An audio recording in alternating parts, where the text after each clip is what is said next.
જગત પિત્રો વંદે પાર્વતી પરમેશ્વરો.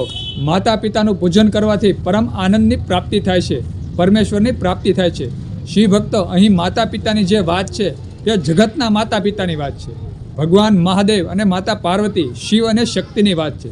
શિવ ભક્તો, શિવ મહાપુરાણમાં સુંદર કીધેલું છે કે જગતના માતા પિતાની પૂજા કરો, શિવ શક્તિની પૂજા કરો તો પરમ આનંદની પ્રાપ્તિ થાય છે, પરમેશ્વરની પ્રાપ્તિ થાય છે. પરમાત્માની પ્રાપ્તિ એટલે ભગવાન શિવની પ્રાપ્તિ, અને ભગવાન શિવની પ્રાપ્તિ કરવા માટે આપણે નિત્ય શિવલિંગનું પૂજન કરવું પડે છે. શિવ મહાપુરાણમાં ચોખ્ખું લખેલું છે કે જે માનવ, જે જીવ શિવલિંગની પૂજા કરે છે તે જન્મ અને મૃત્યુના ફેરામાંથી મુક્ત થઈ જાય છે, તે બંધન મુક્ત થઈ જાય છે. શિવ ભક્તો, તે આ જન્મ મરણના ફેરામાં ભટકતો નથી, તે જીવડો જન્મ અને મરણના ફેરામાં ભટકતો નથી. શિવ ભક્તો, શિવ મહાપુરાણમાં એક વાત ખૂબ સરસ લખેલી છે કે કોઈ પણ માનવ રુદ્રાક્ષ ધારણ કરે તો તે ચોથા ભાગનો ભક્તિવાળો ગણાય છે. ભસ્મનું ત્રિપુંડ કરે તો તે અડધા ભાગે ભક્તિવાળો ગણાય છે. શિવ મંત્રોચ્ચાર કરે તો તે પોણા ભાગે ભક્તિવાળો ગણાય છે. પણ શિવ પૂજન કરે, કોઈ પણ માનવ શિવ પૂજન કરે તો તે સંપૂર્ણપણે ભક્તિવાળો માનવ ગણાય છે, ભક્તિવાળો જીવ ગણાય છે. આવું સુંદર શિવ મહાપુરાણમાં કહેલું છે.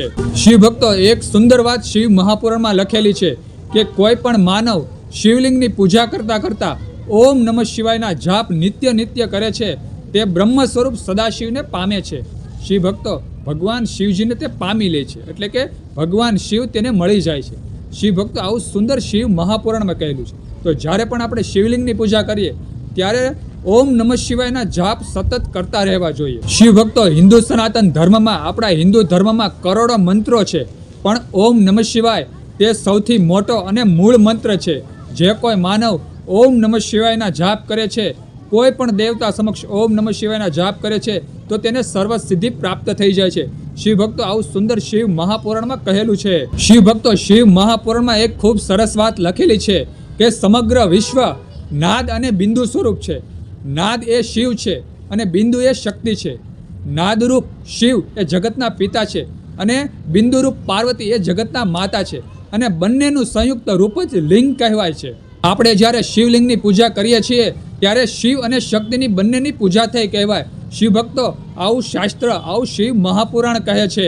તો શિવ ભક્તો, આવું તો સુંદર શિવ મહાપુરાણનું નાનું એવું જ્ઞાન, જેમાં તમને ખબર પડી ગઈ કે નાદરૂપ ભગવાન શિવ જગતના પિતા છે અને બિંદુરૂપ માતા પાર્વતી જગતના માતા છે. તો આપણને જ્યારે પણ મોકો મળે ત્યારે આપણે શિવલિંગની પૂજા કરવી જોઈએ, એટલે કે આપણા માતા પિતાની પૂજા કરવી જોઈએ. આપણે શિવલિંગની પૂજા કરીએ છીએ ત્યારે એમ જ સમજવાનું કે આપણે આપણા માતા પિતા, જગતના માતા પિતાની પૂજા કરી છે, અને તેનાથી પરમ આનંદની પ્રાપ્તિ થાય છે, અને પરમ પરમેશ્વરની, ભગવાન શિવ અને શક્તિની પ્રાપ્તિ થઈ જાય છે, અને આપણું જીવન સુખમય બની જાય છે. જીવનમાં તમામ સુખો છલકાય છે જો આપણે નિત્ય શિવલિંગની પૂજા કરીએ અને શિવલિંગ સમક્ષ ઓમ નમઃ શિવાયના જાપ કરીએ તો આપણું જીવન સદાય કહેવાય ને પ્રગતિના પંથે ચડે છે. આપણી ચડતી આવી જાય છે, જીવનમાં આપણી ચડતી આવી જાય છે. તો શિવ ભક્તો, આવું સુંદર જો તમને જ્ઞાન, શિવ મહાપુરાણનું જ્ઞાન ગમ્યું હોય તો ખાસ કરી અને વિડીયોમાં એક લાઇક આપી દેજો. કોમેન્ટમાં હર હર મહાદેવ, હર ઓમ નમઃ શિવાય અને જય શિવ શક્તિ લખજો, અને વિડીયો બીજા શિવ ભક્તોને શેર કરી દેજો, જેથી કરીને મને થોડીક પ્રેરણા મળે અને મારો વિડીયો બીજા શિવ ભક્તો સુધી પહોંચી જાય. તો બધા શિવ ભક્તોને મારા હર હર મહાદેવ, હર અને ઓમ નમઃ શિવાય.